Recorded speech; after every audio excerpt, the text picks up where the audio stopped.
Increasing revenue is good, but increasing profit is better. One metric worth tracking is your average return on investment across your deals.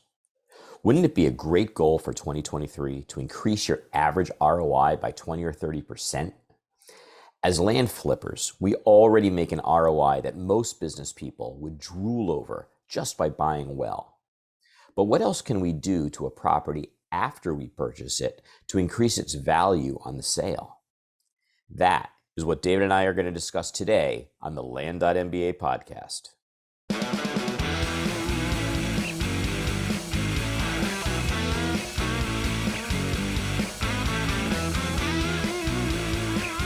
If there's one thing I've learned in my business career, it's that I don't have all the answers. Look, I'm an ambitious guy, and I like to make progress fast. The secret to achieving success fast is to harness the brain power of other people in the community. That's what the Land.MBA Smart Bar is all about. As veteran investor Jesse Marchand said, the Smart Bar gave me the motivation and knowledge I needed to push through the tough times and accelerate my path to success. Seven-figure investor Mitch Milam likes to say, there's one meeting each week that I never miss. It's the Land.MBA Smart Bar. It's like happy hour with my land investing buddies. I always learn something. So if you want to network with like-minded people, make new friends, learn heaps, get questions answered, answer questions for others, learn new strategies, get accountability, and overall, get inspired while having a great time, check out the Land.MBA Smart Bar. For a short time, podcast listeners can get 20% off the annual plan, which comes to an insane $86 per month. Compare this to other programs which charge $250 a month or more. This is hands down the best deal you're going to find and the best way to invest in your success. So don't wait. Please go to land.mba/mastermind. That's land.mba/mastermind and use promo code podcast22 to join today. Hello, all you gorgeous entrepreneurial land investors. This is Howard Zonder with my partner David Van Steenkist, and you are listening to the Land.MBA podcast. What's going on today, Zonder? Oh, I tell you, I am so psyched. I had a insert installed into my fireplace, and it's like heating my whole house. It's crazy. Nice. Bought a bunch of wood, and I'm telling the oil company I don't need any deliveries, and I'm loving every second of it. Good. Well, I got an even better idea. Yeah, what's that? Move to Florida. No, I like it up here in the hinterlands. Well, but there you go. It does remind me of land, though. It's like, it's like living off the grid in the suburbs. Right? All right. Well, let's talk about our favorite subject, land, today. And one of the questions that David and I have been pondering is, what are the characteristics of a piece of land that make it particularly easy to sell? Because wouldn't it be easier if it was just easier to sell? Like it practically sells itself. Well, before we go down that track and talk about selling, I want to just talk about this marketing concept, which is that when you're marketing a product, don't focus on making it easy to sell. That's really not important. What you got to do is focus on making it easy to buy. So we just didn't want to put that in the title because in our business, we buy and we sell, and I didn't want to confuse the terms. We are on the sales side of the cycle here, but as we think about a property that we want to purchase because we want it to be easy to sell, what we really mean is we want an end user to be able to buy it really easy. Well, what does that mean? It means in marketing, first we look at a product. The product should really solve a problem that people have right now. People don't buy vitamins, they buy painkillers. So we want a property that's going to solve somebody's pain. And the second thing is it should be differentiated and better than the alternatives. Sometimes that means because it frankly is, its features and benefits make it better than the alternatives. But what happens when you're buying that 5-acre lot in Park County, Colorado, or Costilla County, Colorado, and they kind of all look the same? You can accomplish an awful lot with marketing too. How do you make that property seem differentiated and unique and better than the others at solving that pain point? The third thing is that we need to price the product for maximum appeal. Sometimes that means maybe pricing it a little bit below the market. Sometimes it could mean pricing it a little bit above the market. It depends on who your target market is. If you're going after a target market that's likes to buy at the luxury end of things, they don't like the idea of paying too little for something because they equate that with something of poor value or poor quality. So depending upon who your end customer is that you're targeting this property towards, you may want to make it either a little bit below the market or possibly a little bit above. And then the last just a quick comment on that one. There's certainly been times I've certainly talking to people in our mastermind around the industry, and I've experienced it once or twice myself, where a property wasn't moving, and I took it off the market for a few days, and I've heard people doing this, and then relisted it at an actual higher price. Mm. And then all of a sudden offers come in, or certainly inquiries come in. Yeah, you hear that all the time. Sometimes lowering the price is the wrong thing to do. Sometimes increasing the price is the better thing to do. There's no question that there is a well-known bias where most people equate price with value. So if there's two properties side by side that seem like they're very similar and you price yours higher, there's going to be this subconscious belief that there must be something about this property to justify the higher price. Now, you just have to be able to answer that question one way or the other, but it happens and it works. Okay, the fifth attribute in making it easy to buy is you got to keep the sales process as simple as possible. You have to remove all the known speed bumps between a person saying, I'm interested, to the person signing on the dotted line. And that's everything from how they interact with you or your team, and the kind of experience they have with that, but also just the steps along that process. How can you make it as simple and as fun or as easy as possible? And then it makes it easy to buy. But let's just say you've done all those things. That doesn't mean that all properties are equal. And so what we want to do in this podcast is talk about what are the attributes of a piece of property that would be most attractive to a large group of people, which would make it easier for them to say, I want it, because we've got to start with the product. And so all things being equal, what attributes will make it easy to sell and easy to buy? Sure. Those are good points. And so this is really goes to what you're looking for as a land investor when you're looking for properties to buy and considering buying so that they're easy to sell.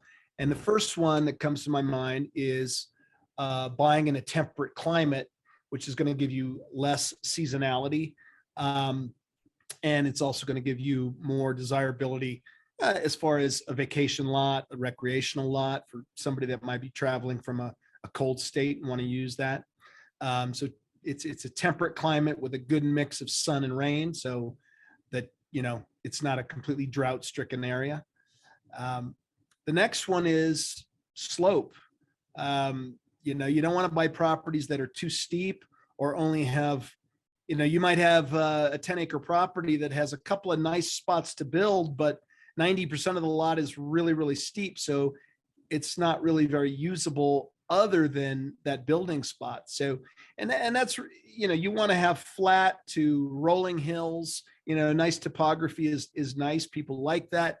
And that's something that's hard to quantify. Like, okay, how steep is too steep and things like that, but keep it not too steep.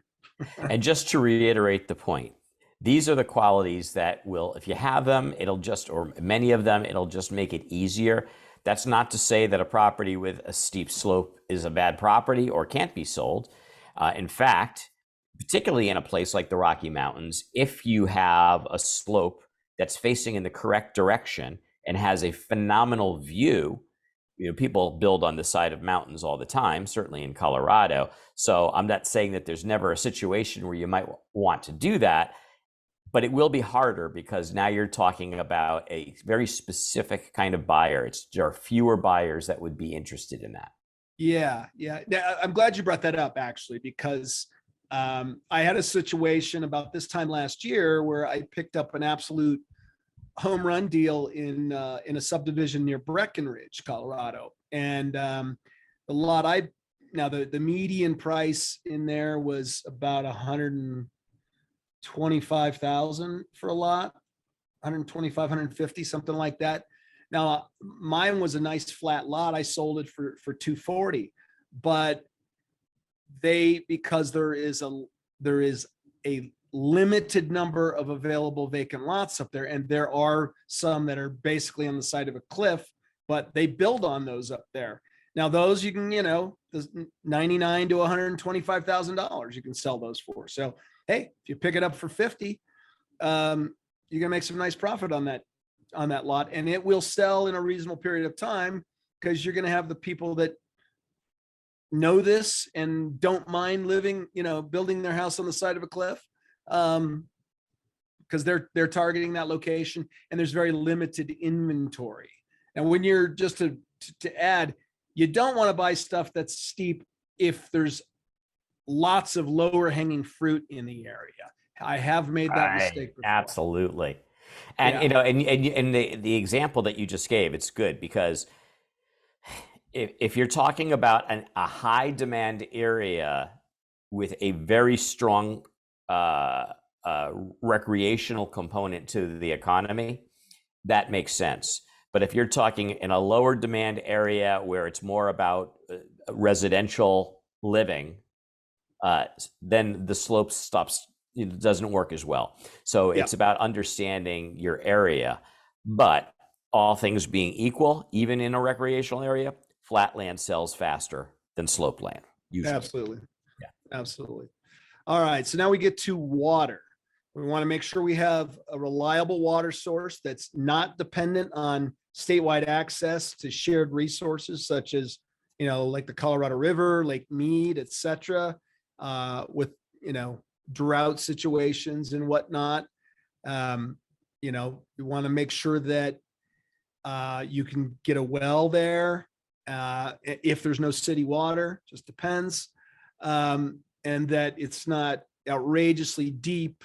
Again, it depends on the price point and the demand, but if you're looking at cheaper properties and it's going to cost you 3 times as much as the property's worth to drill a well, then, and then of course you've got agricultural, ditch rights, artesian wells. Those are all very valuable to have, but and then of course you've got water features like right. So everything you just talked about is access to water to use. Yes. But, one thing that really contributes to a property's value is sort of the enjoyment of water. So that would be ponds and lakes and some river frontage or just lake views, things like that. Would people love that and makes a property's value go up and easier to sell.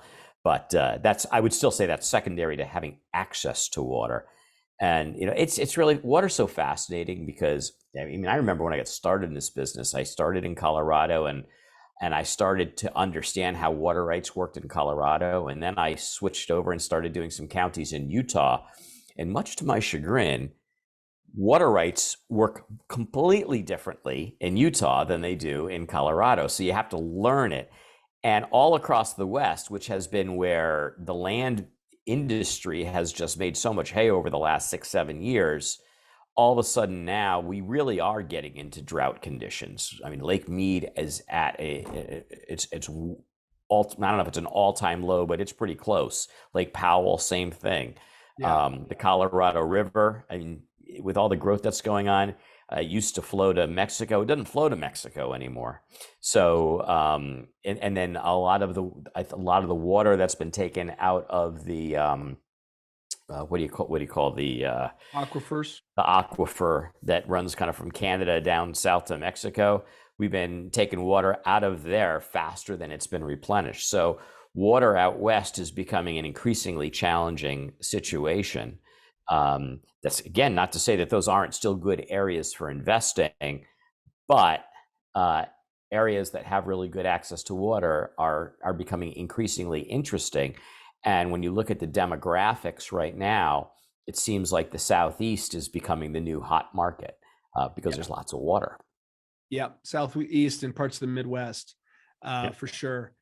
Yeah. And, for you newbies out there, when we talk about river frontage and lake frontage, if it's frontage, one of the things you want to do when you build your mailers is exclude, if you're doing it around a river or a lake, is do the stuff that's on the water, price that completely from the stuff that is, because you can have a 10x because it's all about supply and demand.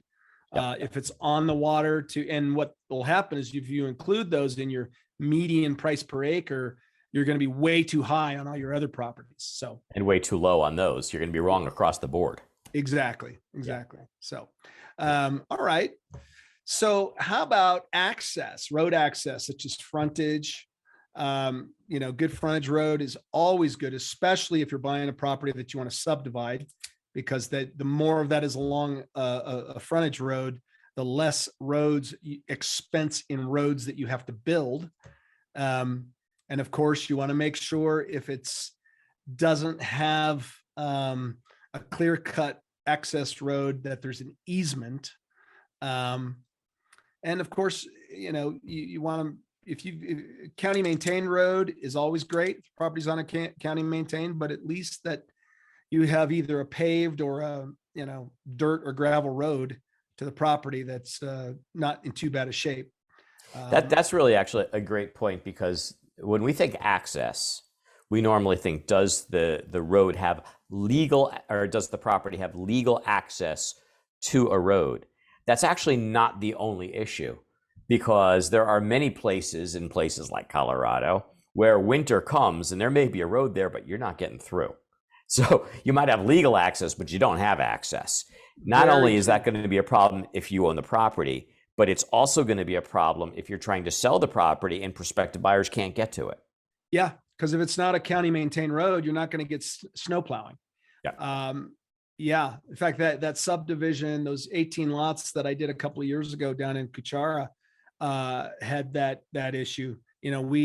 We got them, and we tried to start selling them in early spring or mid spring, and there was still a ton of snow up there. People couldn't get to it. We really couldn't sell those properties until mid to late June because it was a heavy snow year. We just had that problem with a couple of properties I've got in Arizona, up in Coconino County, where I was really hoping they were going to sell in December, and they didn't. And I was speaking to the realtor about it, and she said, "Well, we got a bunch of snow, so it was really difficult for anybody to get to those properties." So, really keeping our fingers crossed for January. Well, that's good. Well, hopefully that's going to help with the drought situation out there a little bit. Yeah, right. Exactly. I know they're getting a boatload of rain in California too, who draws from the Colorado River significantly. So we'll see. And it goes, not to change the subject too much, but those Western droughts, they boom and they bust. It's like, they get into a big drought, and then the experts will say, "Oh, they're going to take 10 years of normal rainfall to be back to normal." And then they have like 2 weeks of torrential rain and it all comes back. Well, that'll be interesting. I don't see Lake Mead and Lake Powell coming back that easily. No, I don't either. Unless we have, a Noah's Ark type situation. Let's hope that doesn't happen. Yeah. All right. So last but not least, location. Absolutely. Even people who want to live off the grid need access to some services. So it doesn't mean that they need to have them you don't have to be like 5 minutes to the nearest grocery store, but you really need to understand the distances to things like healthcare, whether it be a hospital or even an urgent care would be enough. But, are we talking about 45 minutes or are we talking about 4 hours? Huge difference, and makes a huge difference in the market that you're going to be able to reach for your property, because a lot more people will be interested if at least, something like that is within 45 minutes. But that's not the only thing. It's not just healthcare. You need supplies, right? Yeah, I would say if you're within an hour, from a hospital, an hour from, something like a Walmart, those are things. If it's going to be something where people want to build a cabin, or build a house or something, or spend a lot of time out there. And of course, if you've got a Walmart, you've probably got some, pizza and cheap Chinese takeout too. That's always important. You gotta have the cheap Chinese takeout. I would say, and of course there's exceptions to every rule, right? I mean, you might have a recreational cheap 40 acres in Southeast Colorado, that somebody wants just to go ride their motorcycles and shoot their guns and occasionally camp. It's going to be those 1 hour from a hospital and everything. Those may not be requirements. 3 hours is probably okay, because they're just going to use it occasionally for hunting, shooting, camping, and that's about it. So, but the price is going to be representative too. I mean, the devil's always in the details. Every market is a little bit different. And so you have to plan for your market. And that's why it's always good to start with the end in mind. But we wanted to provide you with some generic guidance to say, all right, what are the kind of qualities that more often than not, if you have these 5 qualities, there's going to be a much larger demand for a property like that if it's marketed and positioned well. And so again, those things are, it's in a good climate, nice temperate climate. The slope is not excessive. It's flat to rolling. You've got good access to water, both for drinking, for gardens, for potentially agriculture, and then also for just the aesthetic enjoyment of it, whether it's on the property or water view. 4th would be access, and that's 2 things. That's legal access and physical access, depending upon the climate that you're in.